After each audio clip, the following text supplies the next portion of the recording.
Essa é a última mensagem que eu prego sobre a justiça do cristão. Nós pregamos, esse é o 7º sermão sobre o Sermão da Montanha. O Sermão da Montanha é aquele texto que está descrito lá em Mateus 5, 6 e 7.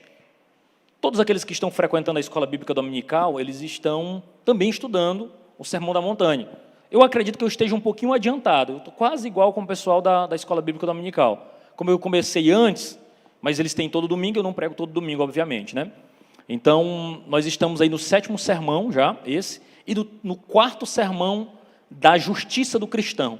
Então, agora nós vamos lidar com a última comparação. O texto bíblico nos leva a perceber uma antítese. O que seria uma antítese? Seria uma comparação entre uma coisa e outra. Veja que Jesus diz assim, olha o que eles dizem, mas eu digo assim. Isso seria uma antítese.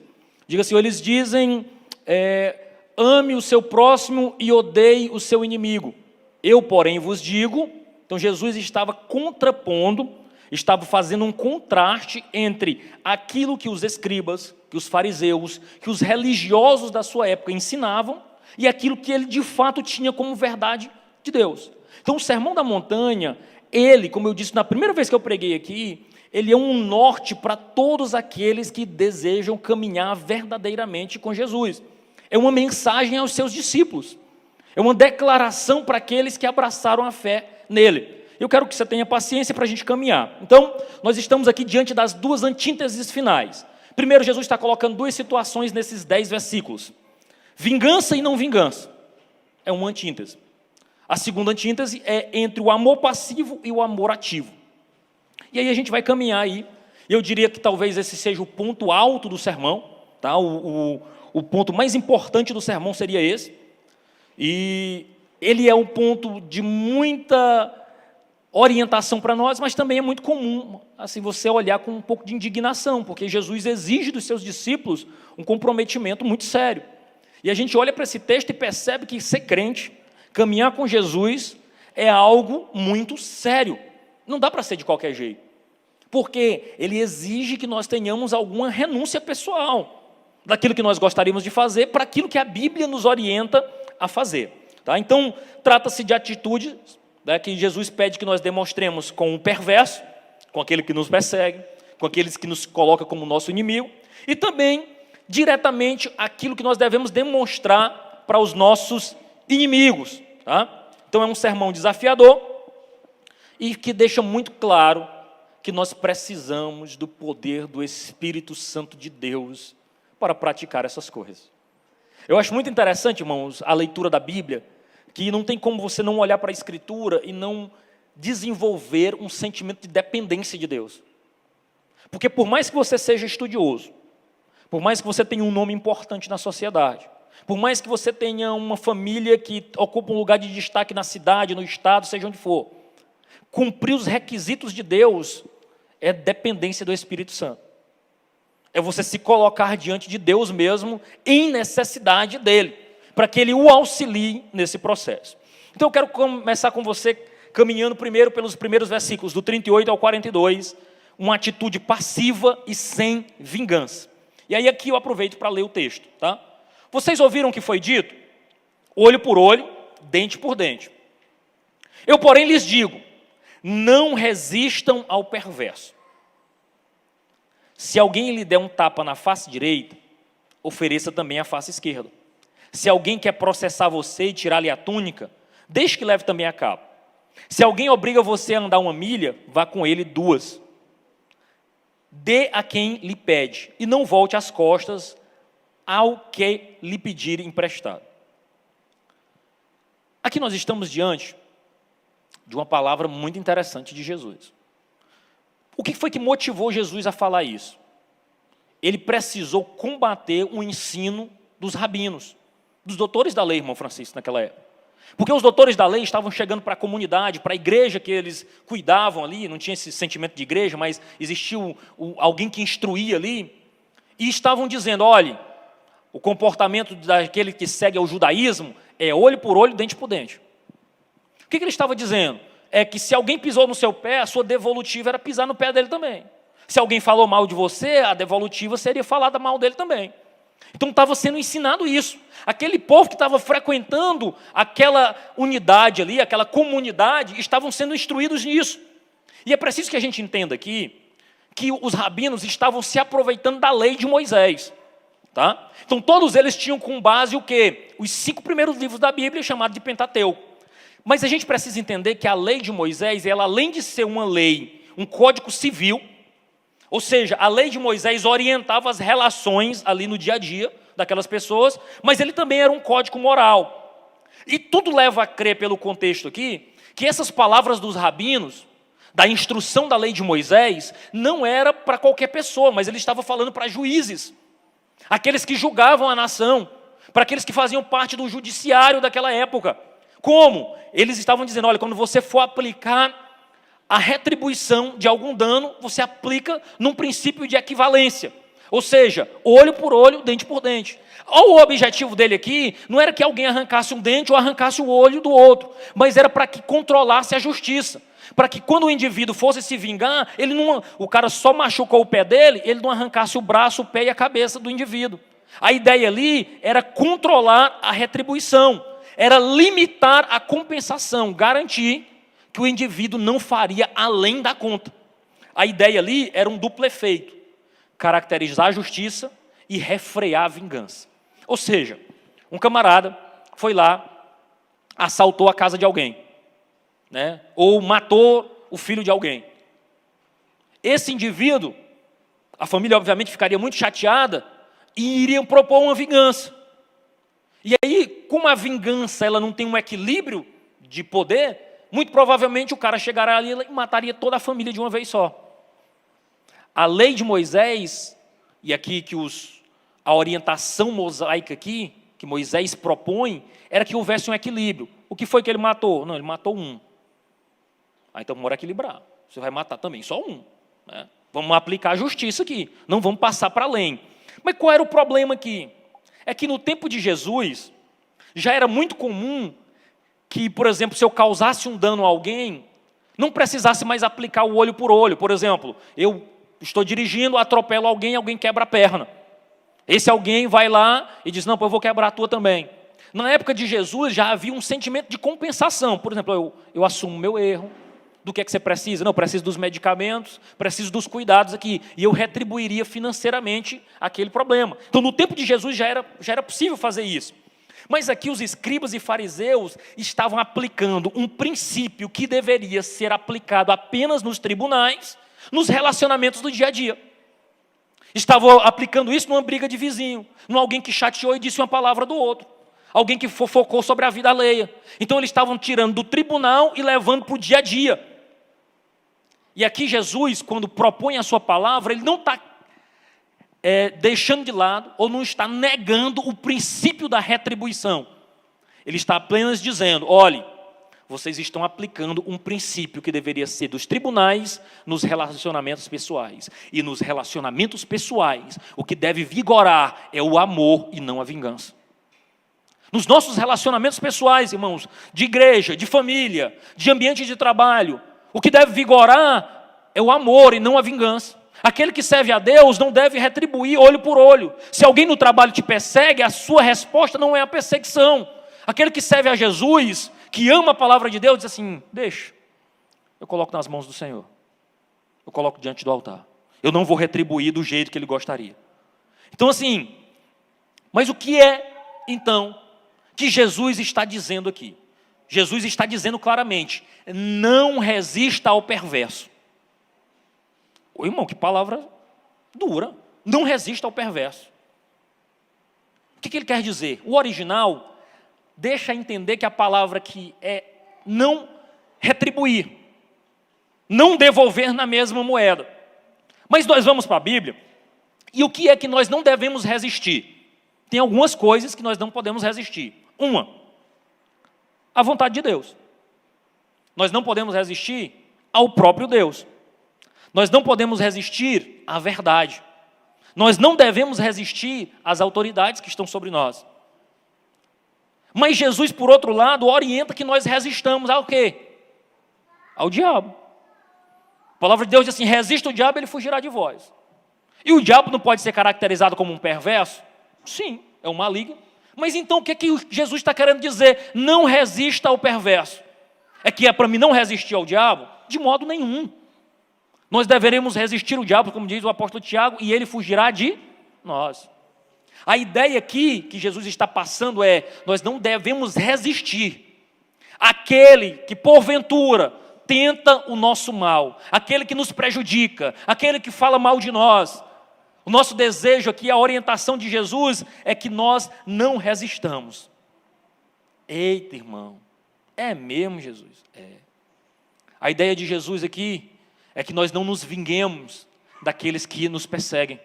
A ideia de Jesus aqui é que nós não tomemos as providências com as nossas próprias mãos e retaliemos aqueles que nos perseguem. Jesus aplica aqui nesse texto 4 mini ilustrações para incentivar que eu e você não pratiquemos a retaliação.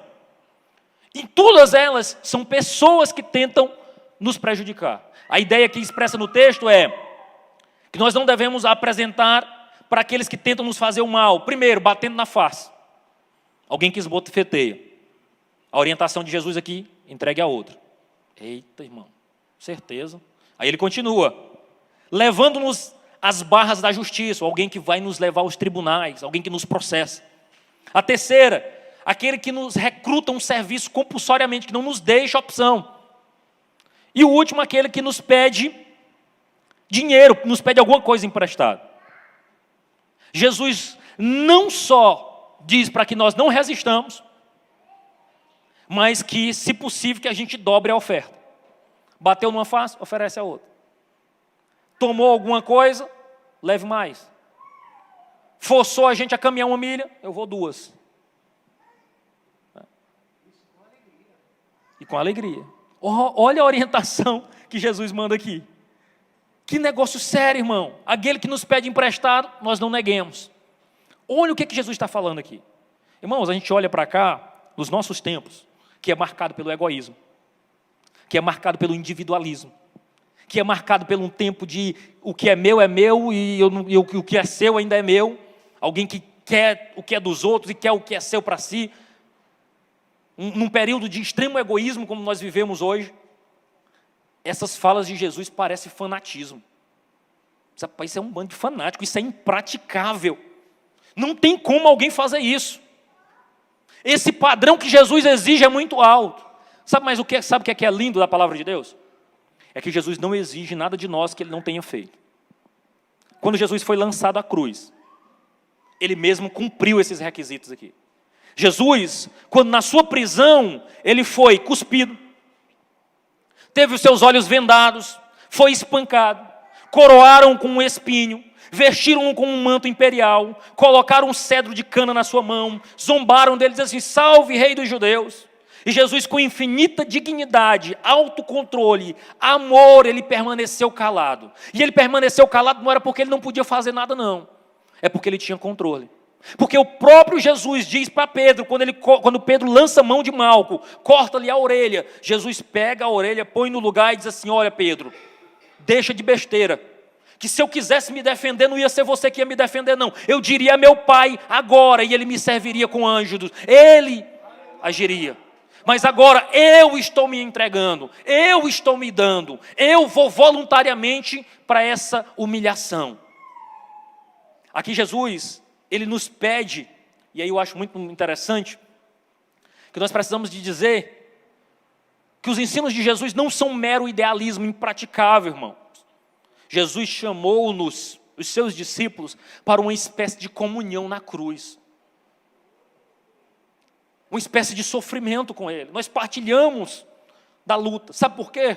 Porque ao nos identificarmos como filho de Jesus, nós somos passivos de perseguição. Nós vivemos, irmãos, hoje muito bem. Mas eu preciso que você lembre que existem irmãos nossos, que absolutamente não podem se reunir como nós estamos nos reunindo aqui.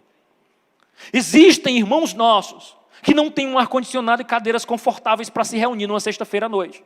Que não têm um serviço de som transmitindo ao vivo. Existem irmãos nossos que para orar e falar com Jesus tem que ser às escondidas. Eles não podem carregar uma Bíblia Sagrada. Muitos deles são forçados a guardar na mente poucos versículos e recitá-los naquela esperança de ser alimentado pela palavra. Porque são perseguidos, são mortos, são lançados no campo de concentração. Não é novidade nenhuma que existe a igreja perseguida.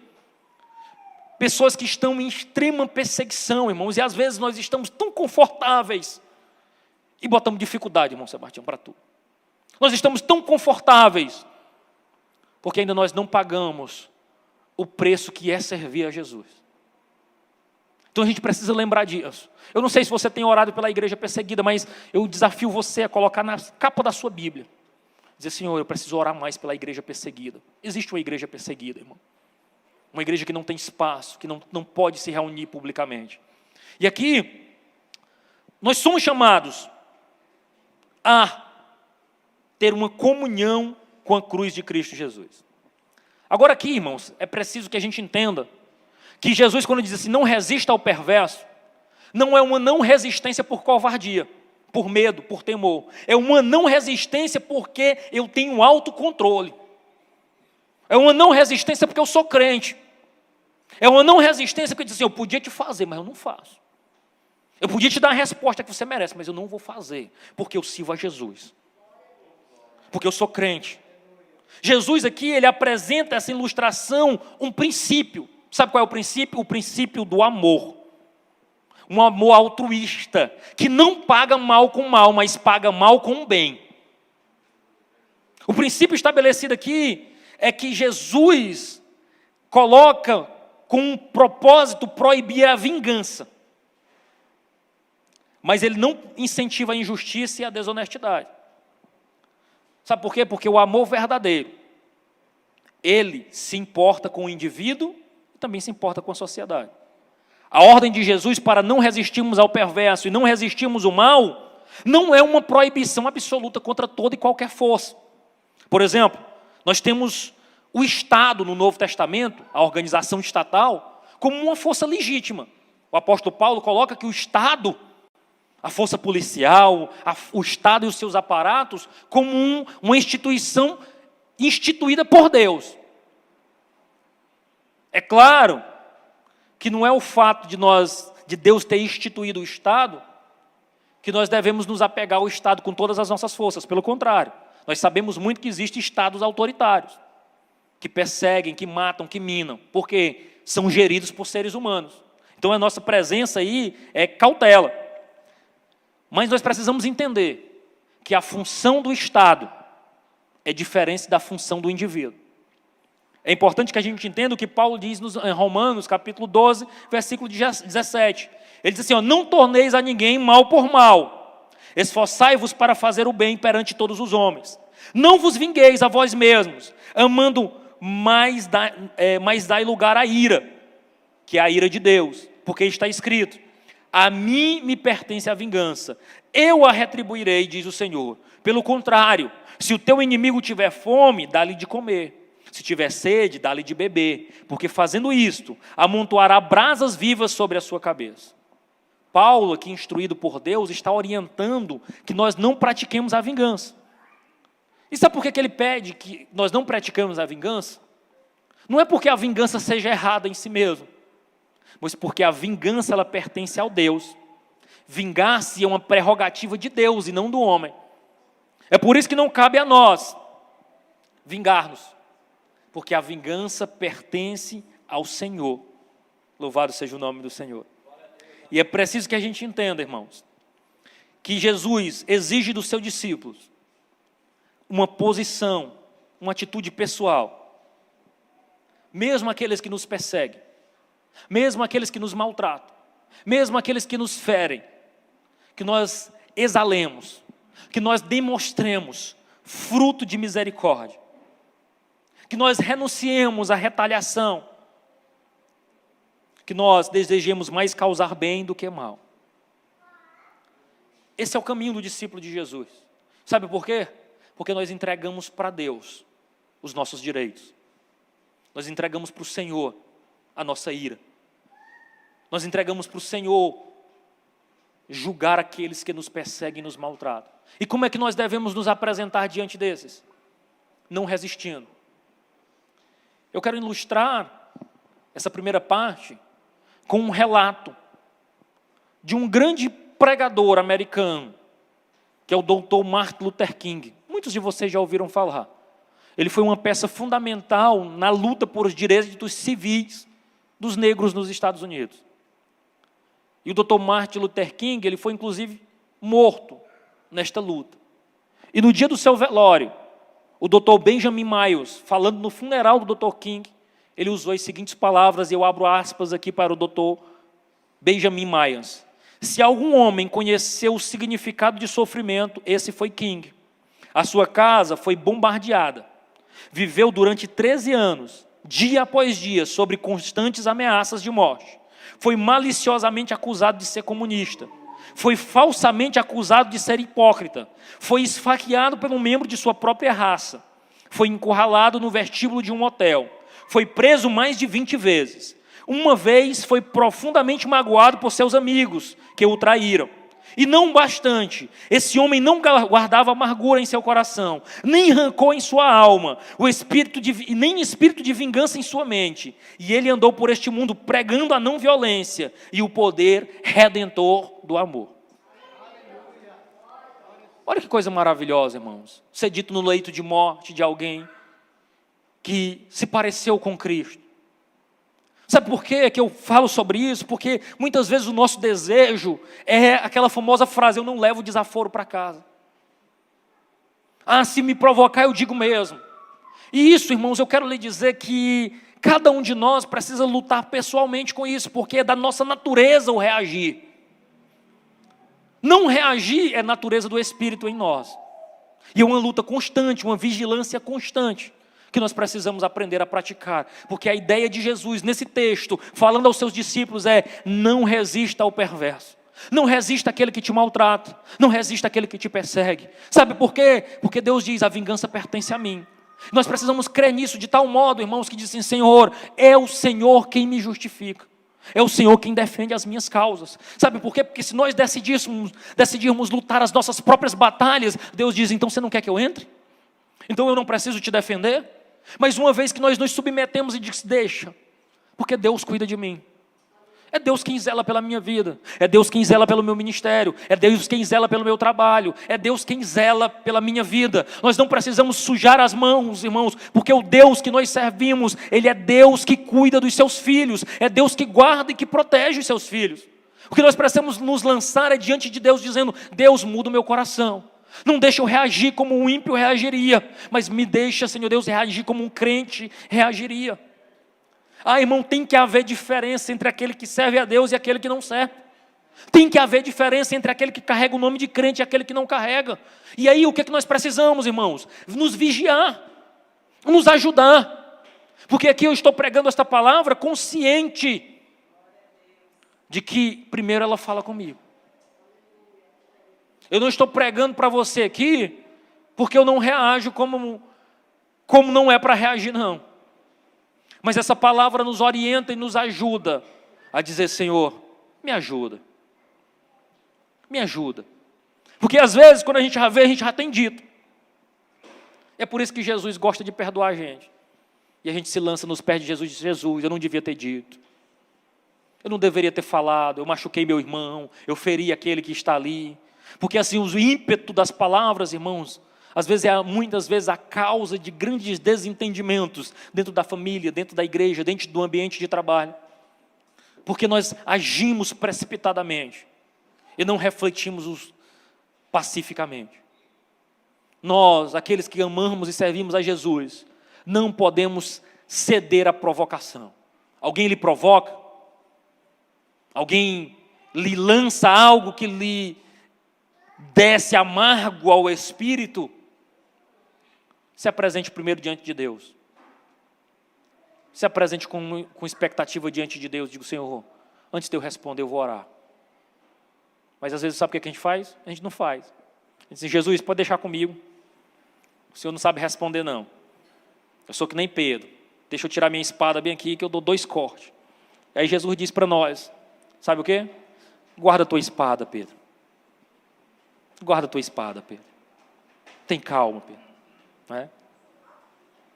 Então a gente precisa matar esse Pedro que às vezes quer sair, irmão Lucas, de dentro de nós. Precisa manter a espada bem embanhada, para a gente não reagir aos insultos, às provocações. Amém? O texto continua, o amor altivo. Agora Jesus vai falar aos seus discípulos, do 43 ao 48, uma outra perspectiva. Ele diz assim: vocês ouviram o que foi dito? Ame o seu próximo e odeie o seu inimigo. Ou que instrução maluca é essa? Mas Jesus diz assim: eu, porém, lhes digo, ame os seus inimigos, orem pelos que perseguem vocês, para demonstrarem que são filhos do Pai de vocês que está nos céus, porque este faz nascer sobre maus e bons o sol, chuva sobre os justos e injustos, porque se vocês amam aqueles que os amam, que recompensa vocês terão? Os publicanos também não fazem o mesmo? E se vocês saúdam somente os irmãos, o que estão fazendo demais? Os gentios também não fazem o mesmo? Portanto, sejam perfeitos, como é perfeito o Pai de vocês que está nos céus. Eita, irmão, que desafio. Eu olhava para esse texto e digo assim: Jesus, é difícil pregar isso aqui.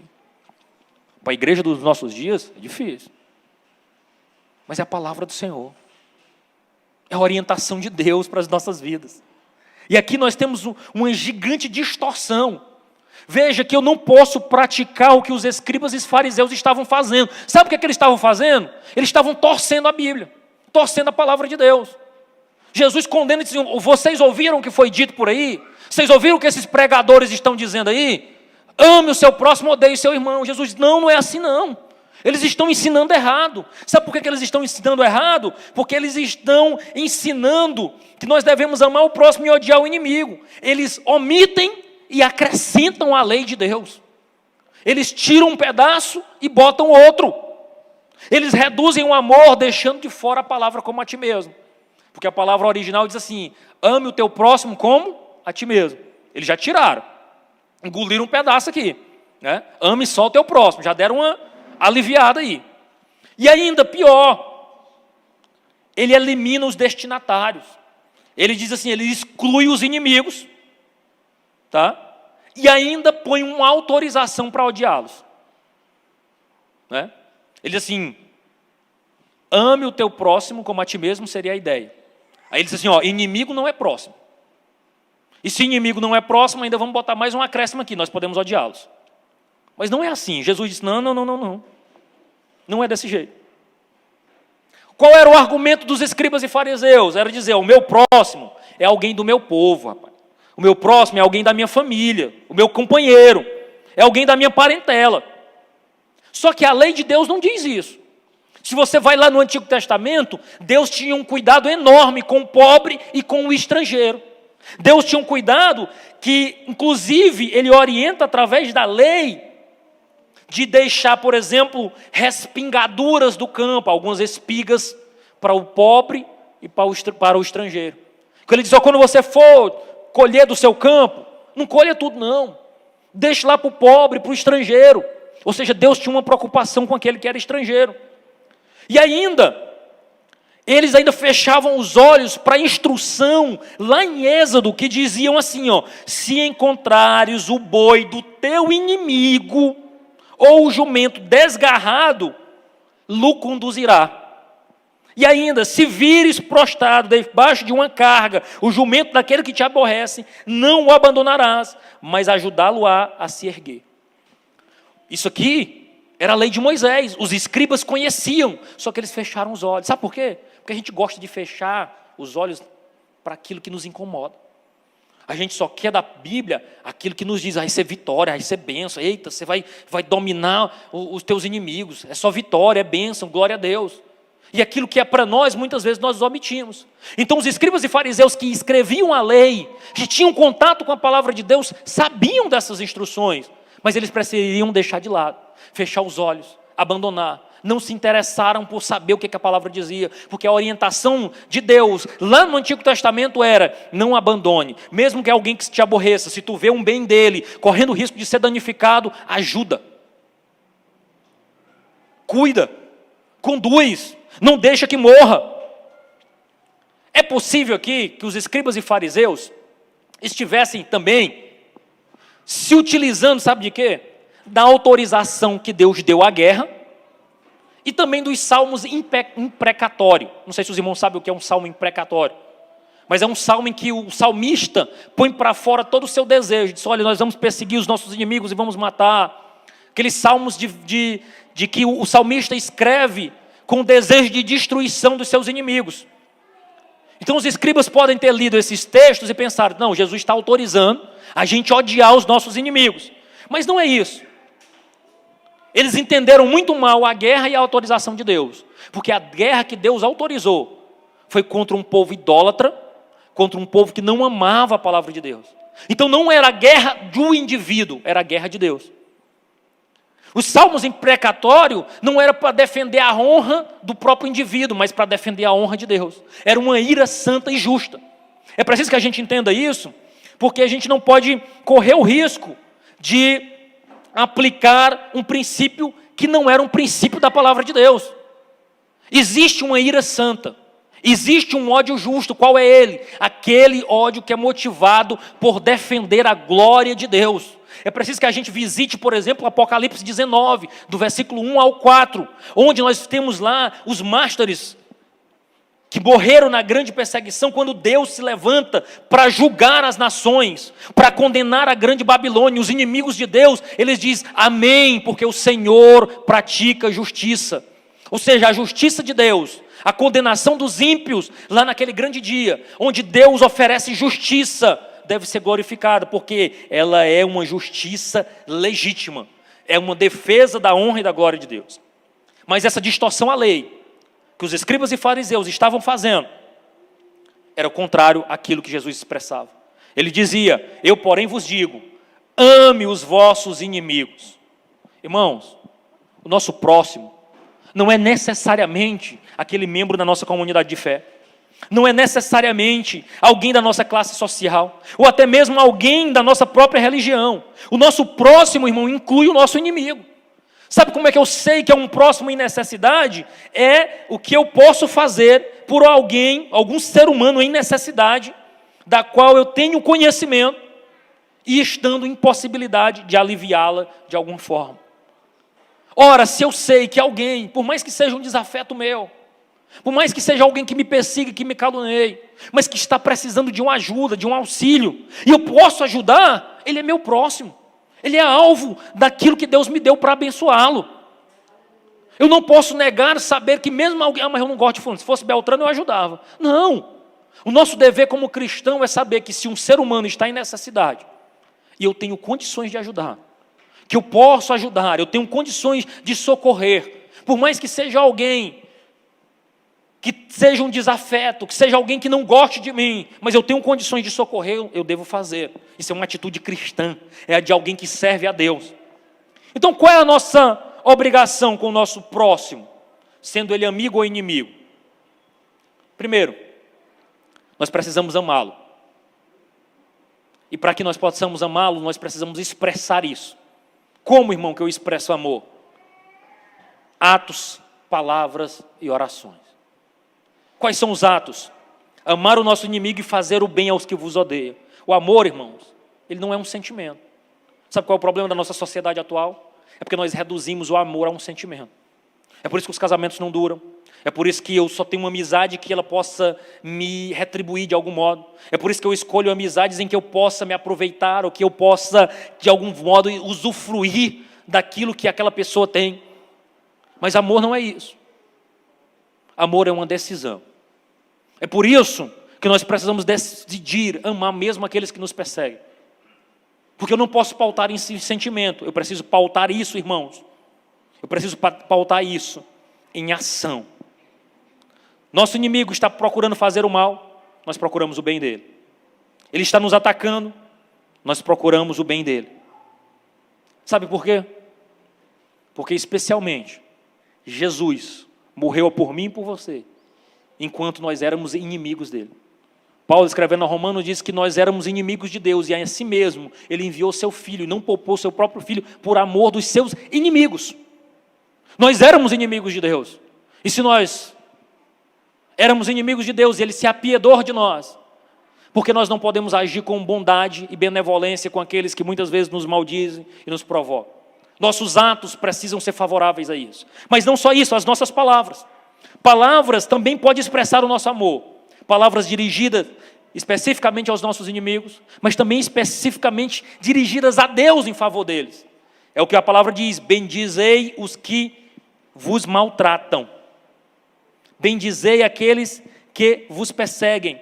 Bendizei aqueles que caluniam vocês. Mas não só isso. Nós precisamos também agir com oração. A oração, irmãos, eu ouso dizer que talvez seja um dos atos de maior declaração de amor pela vida de alguém, é quando você se põe de joelhos. E você poderia pedir algo para você, mas você lembra de alguém e apresenta ele em oração. E é isso que exatamente a ordem de Jesus: orai pelos que vos perseguem. Ô irmão, que abnegação. Alguém está te perseguindo, maltratando, caluniando, você dobra o joelho e diz: Deus, tem misericórdia de fulano. O desejo dele é ver meu mal, Senhor. O desejo dele é me destruir.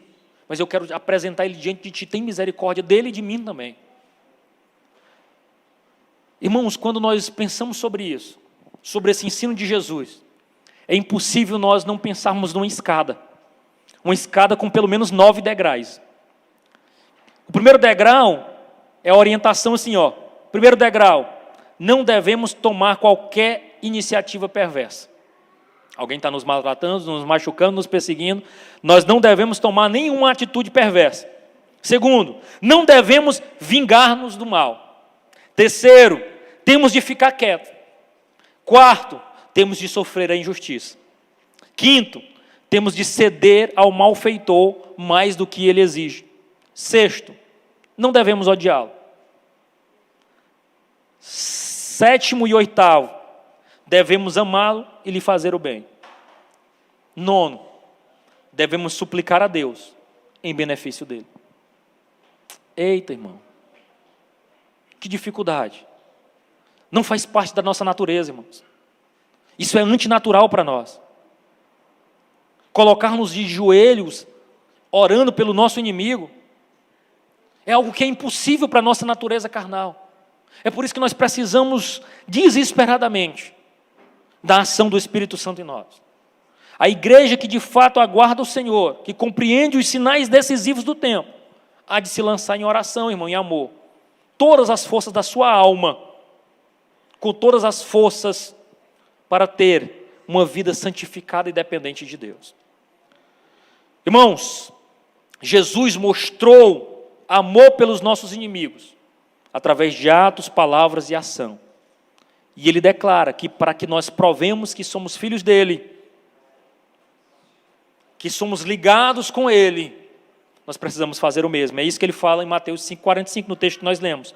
Para demonstrarem que são filhos do Pai de vocês que está nos céus. Esse Pai de vocês que está nos céus, ele olha com um olhar de misericórdia para justos e injustos, dando o sol. Para ímpios e não ímpios, dando a chuva. Ou seja, o que Jesus está colocando é que o amor divino, ele não discrimina. O amor divino, ele não olha se é justo ou injusto, ele dá o sol a todos. O amor divino dá chuva a todos. Isso faz parte daquilo que nós chamamos de graça comum. Uma graça que atinge todos, aqueles que amam a Jesus e aqueles que não amam. E Jesus ainda nos desafia. Pois se nós amarmos o que nos amam, que recompensa nós temos? Qual seria o nosso crédito? Irmãos, até os pecadores amam aqueles que lhes amam. Né? Até aqueles que não conhecem a Jesus amam aqueles que lhes amam. Nós fomos chamados para amar os nossos inimigos. E isso é impossível sem a graça soberana de Deus. Nós somos, se nós não provarmos isso, Jesus até nos compara. Os fariseus não fazem o mesmo? Os publicanos não fazem o mesmo? Se nós não excedermos em amor, como o termo bíblico aqui aparece, o que vocês estão fazendo a mais. A ideia aqui expressa é que nós precisamos de algo além. A nossa justiça precisa exceder, ultrapassar. E eu ouvindo recentemente, o pastor Raul Cavalcante citando o pastor Luiz Moreira, que o pastor Mota deve conhecê-lo. Foi o homem que casou o pastor com a missionária Mariazinha. E ele dizendo o seguinte: pode até existir um homem que tenha moral, sem ser espiritual, mas jamais encontrará um homem espiritual que não tenha moral. O que ele está querendo dizer? Que é possível que alguém que não conheça Jesus tenha uma certa moralidade, seja ético nos seus negócios, nunca foi crente, nunca ouviu falar de Jesus, talvez nem creia em Deus, mas ele negocia muito bem, ele é honesto, ele não aceita passar ninguém para trás, ele não é espiritual, mas tem uma moral. Agora, os espirituais precisam de uma moral mais elevada. Aqueles que carregam o nome de cristão precisam de uma moral muito maior. Aqueles que dizem que são crentes precisam de uma transformação de vida visível. A gente precisa ter isso muito claro diante dos nossos olhos. Porque se nós amarmos apenas os que nos amam, que recompensa nós teríamos? Qual crédito nós teríamos? O que nós estaríamos fazendo de especial? Aí Jesus pega e nos lança diante de nós. Portanto, sede vós. Olha a ênfase aqui, vós. Ele está distinguindo os cristãos e os não cristãos. Portanto, sede vós. No final das contas, é como se ele estivesse olhando, vendo um grupo de fariseus e escribas aqui, e aí ele vira para aqueles que são seus discípulos assim: vocês, agora eu me dirijo a vocês, sejam perfeitos, como perfeito é o vosso Pai.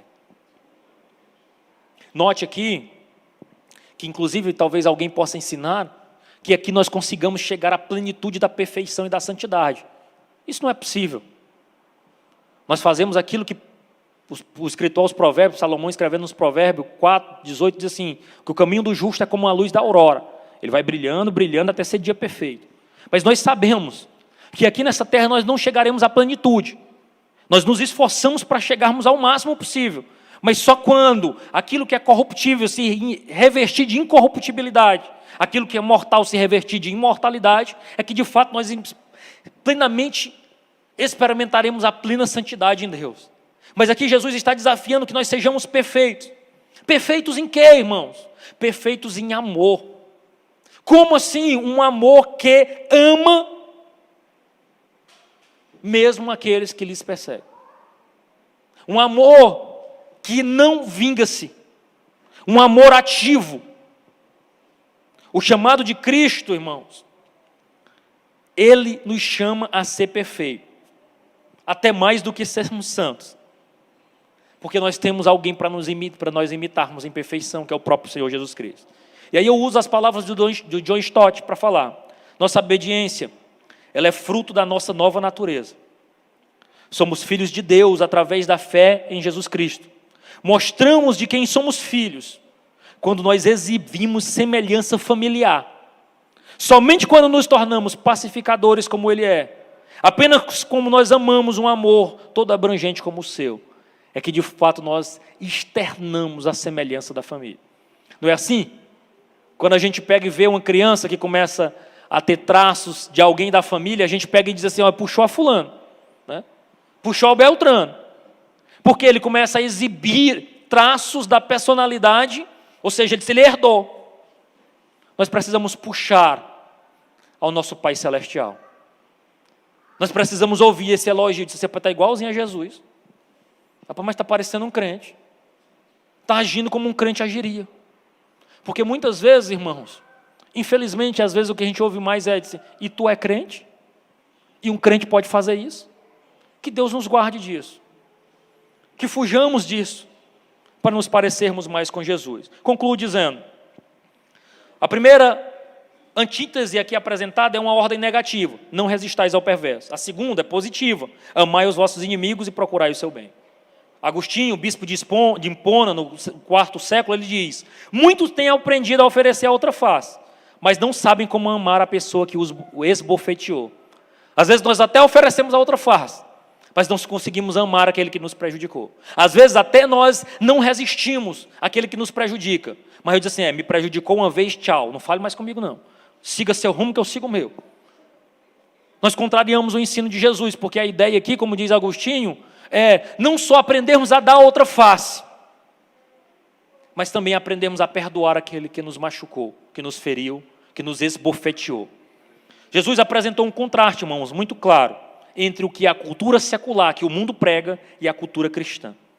Jesus apresentou a noção de retribuição. Essa noção de retribuição ela é extremamente secular, porque é mais ou menos assim: você me ajuda, eu estou fechado com você. Você me prejudica, eu me vingo de você. Mas a ideia de Jesus aqui não é isso, não é vivermos baseado na recompensa. A ideia de Jesus aqui é o que você faz a mais do que o outro.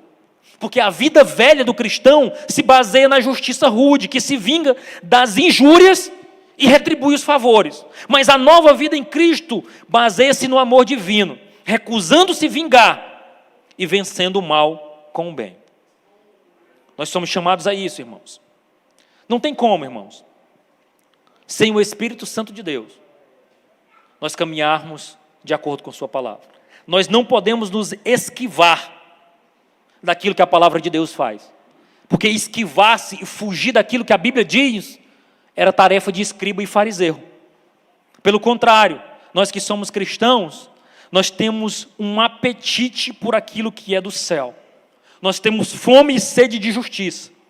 A nossa vocação cristã não é para imitar o mundo, mas o Pai, imitar o próprio Deus.